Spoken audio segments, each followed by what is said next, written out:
विदुर भले ही खुलकर ध्रुव की तारीफ नहीं कर रहे थे, लेकिन उन्होंने मन ही मन ध्रुव की तारीफ करते हुए खुद से कहा, तुम वाकई में अच्छा प्रदर्शन कर रहे हो ध्रुव। आज की ट्रेनिंग की शुरुआत में मैंने सोचा था कि तुम सिर्फ 70 हमलों को ही सहन कर पाओगे, लेकिन तुमने मेरी उम्मीद से बढ़कर अपने बदन पर 80 हमलों को सहन किया। जमीन पर अधमरी हालत में पड़े ध्रुव को देखते हुए विदुर ने उससे आगे कहा, तुम्हारा आज का प्रदर्शन पिछले कई दिनों के प्रदर्शन से बेहतर था। अपने आचार्य विदुर के मुंह से इतना सुनने के बाद ध्रुव ने एक गहरी सांस ली और जमीन पर जा गिरा।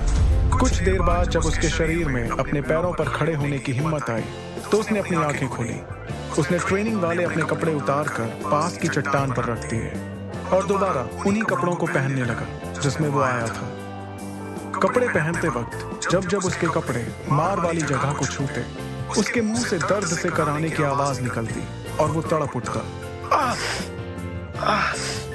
इधर विदुर अपने आप को एक सफेद रंग की रोशनी के रूप में गायब करते हुए ध्रुव की अंगूठी में चला गया। जाने से पहले विदुर ने ध्रुव से एक बात कही जो कि ट्रेनिंग के दौरान कई बार वो कह चुका था, अब जल्दी घर जाओ और जाकर अमृत धारा में अपने आप को डुबा दो ताकि तुम्हारे शरीर पर लगे हुए सारे घाव भर जाएं और तुम फिर से साधारण नजर आने लगो। अपने गुरुदेव विदुर की बात पर ध्रुव ने हाँ के इशारे में अपना सिर हिलाया और कपड़े पहनने के बाद उस पहाड़ी वाले जंगल के रास्ते से होते हुए शौर्य महल की ओर निकल गया। शौर्य महल पहुंचते ही वो सीधे अपने कमरे में गया। दरवाजा बंद करने के बाद उसने अपने कपड़े उतारे और सीधे अमृत धारा वाले पानी के टब में नहाने के लिए चला गया और अमृत धारा का आनंद लेने लगा। उस टब में नहाने से उसके शरीर पर लगे घाव ठीक हो रहे थे।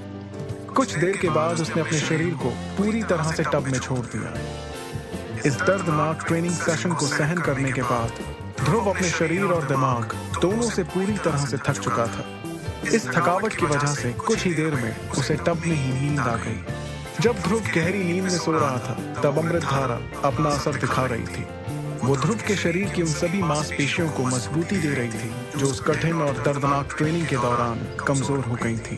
जब ध्रुव की नींद खुली तो उसके कमरे में सूरज की किरणें दस्तक दे चुकी थी और अब वो 23 किरणें सीधे ध्रुव के कमरे की खिड़की से होते हुए उसके चेहरे पर आ रही थी। जैसे ही ध्रुव ने अपनी आंखों को खोलने के बाद अमृत धारा से भरे टब से उठने की कोशिश की, उसके शरीर की मांसपेशियां कड़कड़ाने लगी, जिसे महसूस करते हुए उसने अपने आप से कहा, बस इस पल के लिए ही तो मैं ट्रेनिंग के समय इतनी मेहनत करता हूँ ताकि मेरे शरीर में और जान आ पाए।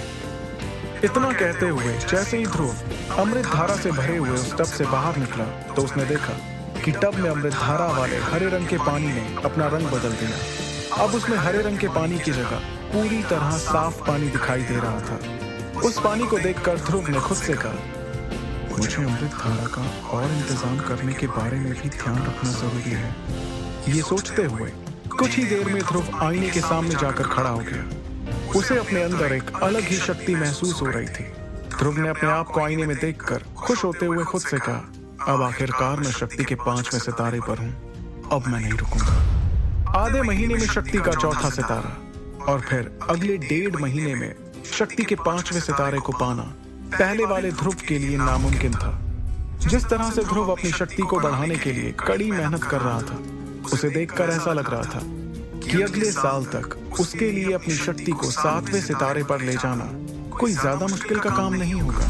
लेकिन इस बात में भी कोई दो राय नहीं थी कि ध्रुव के साथ जो कुछ भी हो रहा था वो सब कुछ अमृत धारा की बदौलत ही था, क्योंकि ध्रुव इन दिनों जिस तरह की कठिन ट्रेनिंग से होकर गुजर रहा था, बिना अमृत धारा के ये सब सह पाना उसके लिए नामुमकिन था।